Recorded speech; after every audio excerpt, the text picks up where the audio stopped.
แกะเอาเป็นหัวตั้ม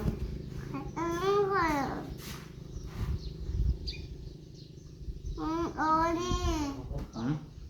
นี่ ไอ้อุปา มัน นเป็นหยัง มันแม่ นี่ได้ไปอยาก มั กิ น น โม ข้าว เมนต์สา ขาว ลาย อยากกินข้าวขาว อย่ามาลอกกิน เอ้ยมาได้กินข้าวเช้า มันไม่ทลาย ต้ ต้ อ อง ง มา กิน ซื้อ เลย ปิ้งกา กินโล แต ด ง เหมือน ไข่ สีออก ส่งเครื่องกินได้ไหมดำมะม่วงคือว่าเอามาปาด พี่แหง พ้นจะยับไปนั่งทางพ้นมันบ่เห็นนี่ไปไว้ เอาเขานี่บ้าบ่เอาคนยังบ่กินเขา กินกับข้าวโอ้ เสียเลย เฮ้ยบอก นี่มะม่วงนี่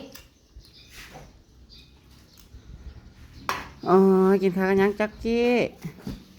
อย่าปิดลังมาใส่จะเบิ่งแน่เขาเบิ่งเขาดูเจะนั่นหนามาหาเขาดูจะเห็นอยู่นี่นั่น แสบบ่แสบนะ เป็นนะ อร่อยจังเลยครับ โอ้เป็นนะ อร่อยจังเลย อะไรจังเลยโอ้ หืม เฮ้ยบอก บอกเพชร โอ้เพชร บอกเพชร โอ้เพชร บอกเพชร ฮ่า ยืนกินแล้วไปค้นดินกินแล้วครับไปค้นดินเขาขอกหมูจะเลี้ยงบ่หมูจะบอกแม่จะชื่อยัง ใครว่าอยากก็ใครว่าอยากไล่เป็ด จะใหญ่หมูบ่ อืม สิคือบ่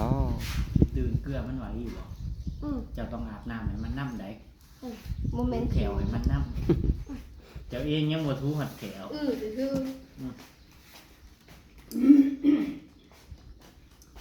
อืมโอ้อยากกินอันไหนน้ นี่หยัง ำอยากกินอันไหนน้ จะกินอีกนี่น้ กินครับข้าวแน่เจ้าข้าวให้แน่เร็ว ำมันแห้งบ่ได้ ๆเห็นบ่ได้ จะเสียดาย อืม แขวบ่มีมันก็แหนบ่ได้แล้ว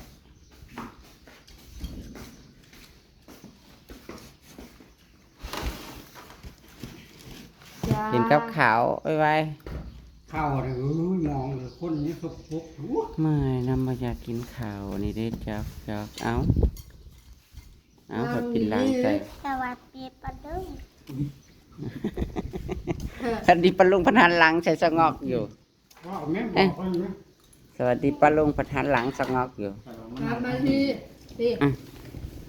ดังกล้อง สวัสดีปลาโล่งผัดกินหันหลังใส่ซอกงอกอะโอ้ยวิ่งวิ่งวิ่งวิ่ง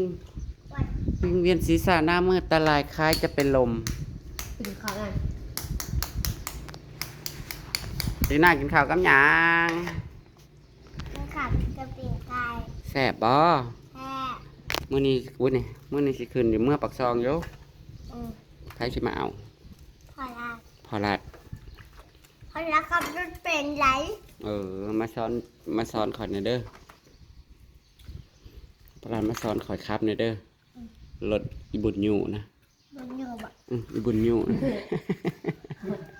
เพิ่งมาได้จะซื้อรถใหม่เขาขี่น้ำแหน่ บ่ อ้าวอีบุญอยู่ก็บ่ให้ขี่น้ำบ่ คือวิก้นบ่ บุญอยู่ ขี่รถเด็ก เขาบ่ให้ขี่รถวิโก้ข้อยาวข่อยน้ำไรคนขี่งัวลงใส่นาวิโก้ข้อยาวข่อยแห้งกินกับข้าวนะ เขาขี่รถนุ่มมีแอร์ไร ลุงมุยคันเว้าเลยบ้าว บามุย บ่ มีแต่บ่กินกับข้าว เขาเป็นน้องเจ้า บ่ กิน มา กับข้าวกินกับข้าว บ่มา ซิโร่ได้เป็นหยังเป็นน้องบ่ บ่ เป็นหยังซะ จะบอกบอกดีเลยติ๊ก มันหวานอยู่บ่ม่วงม่วง หวาน อืม หวานอยู่นี่แก ในต้นเอามาบ่ม เจอตัวเว้ยบอก เจ็บสะเบยยังนำดอกไม้ดอกไม้ผู้มียังมีแตะการเลยที่ไว้หมองเก้า เฮ้ยอยา ขี้ ก เดียดดิผู้กัดอยู่ผู้อ่านกินคือหนูนี่ มันนี่เป็นบักนาแรมนะ กินคือหนูนี่ อาหารเช้าก็โอ้ยมีกินข้าวกับมะม่วงดีกว่าเฮา ฮ้อน ไป ฮ้อน ปะแล้วมันมีเปิดปะ โอ้ เดี๋ยวมันไปแล้ว นกไปจากอายุน้ำเมยนกกระดำทำไม นี่นะเมื่อผมบอก โอ้ยคือว่าจะกินข้าวกินน้ำกินน้ำนี่สิบ่ได้กินน้ำเกลือบ่นะจ๊อก มาเจ็บ อย่าใส่ตีนกีบข่อยห่วยกินข้าวนั่น คนยังคือบ่มีแขวบ่คนยังคือแขวเหียนแท้ รอดีนะ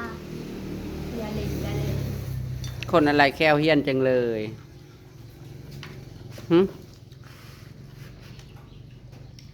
ขอชิ้วนะ เหียนแต่ทางเธอ หัวข้าวนะบางแน่ ง่ายทำง่ายเราลงมาผม หัวข้าวดำนะ โอ้โอ้คนปัดกันหนัก จะกินน้ำอันนี้น้ คนน่ะก็จะแม่นล่าอยู่บางแน่ช่วยหูอยู่คนปันลิง ดี คนปันลิงเกาะ ำเอา เนี่ยเป็นรักใครเนี่ยรักใคร สะเออบ่ เช็ด สะเออบ่ กินเอาไว้ผักเป็นคนดินกินเอาไว้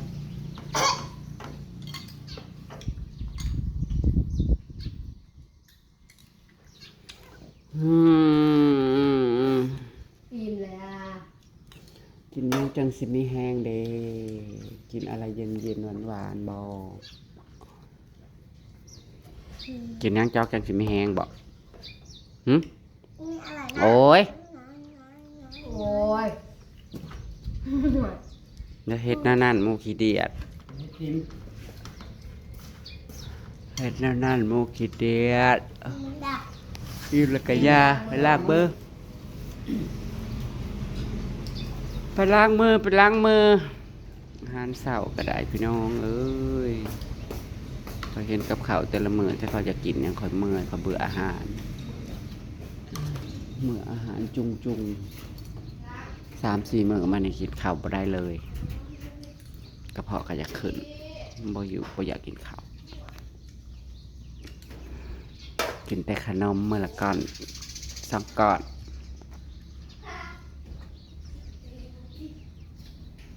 มันแรก ฝนกับบตกฝนตกลงมาแห้งๆมึงดูเนาะนะที่หน้าจุดเฮ็ดออกโอ้ตกลงมาเฮ็ดออกเต็มที่อยู่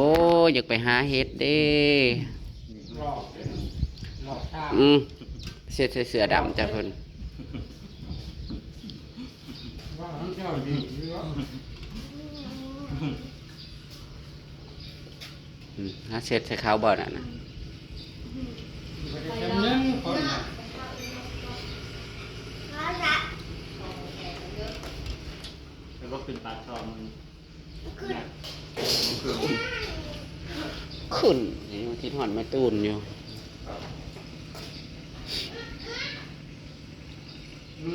ท้องขวบบอก มีอย่าง2 ขวบอันนี้ก็ได้มันก็นี่74 ปีอันใด2 ขวบอ๋อ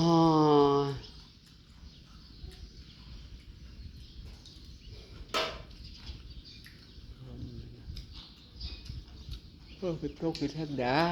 คือบ่มาตกเลยของมิดของหมอยข่าวออกมามันก็สิฮะตายกระแดงแดดเดี๋ยวนะ มัน ออกเตอโต ออกกระตุกขี้มันเป็นขี้ดินทราย หางต้นเรื่องทางนี้ โอ้ยเราไม่รู้จะกินอะไรเราจะกินข้าวกับมะม่วงนี่แหละ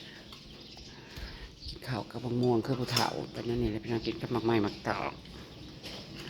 อยากกินมักข้าวกับบักทุเรียนเด้มันก็แพงตายแท้ฮะข้าวกับบักทุเรียนก็สิมีแห้งย่อย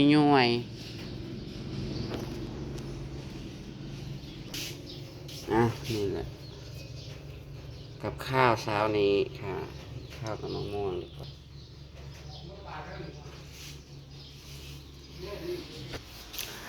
ช่วงนี้ช่วงมันเบื่ออาหารพี่น้องเอ้ยมันเมื่อยๆลอยๆนอนไม่หลับกระสับกระส่ายนอนหลับกับโหดจังนั้นสิมาช่วงบ่ายๆโหจักเดี๋ยวนี้กับเมื่ออะไรแหละเจซี่ก็จะสิได้เมื่อทรงสการกับบุ้งใดเพราะมันเป็นไซลอยเซเลอยู่นั่นก็ตามคลิปหน้าค่ะตอนเจอมรามาแล้วกันค่ะพี่น้องกินข้าวกินน้ำสักก่อนนะคะนี่แหละค่ะอาหารเช้ามื้อนี้นะคะน้องคนมาดีดอกอาย